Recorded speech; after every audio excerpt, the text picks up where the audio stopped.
Diduga identitas KKB tersebut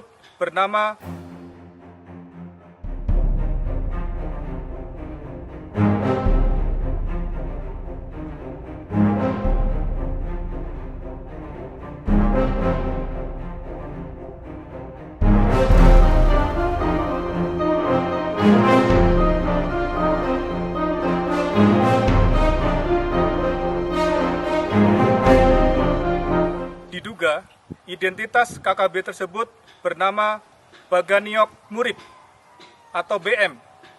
Yang bersangkutan merupakan KKB aktif, anak buah dari Tenius Waker dan Undius Pogoya. Mereka merupakan KKB dari Intan Jaya, namun selama 3 bulan terakhir ini aktif melakukan gangguan Kamtipmas di Kabupaten Paniai.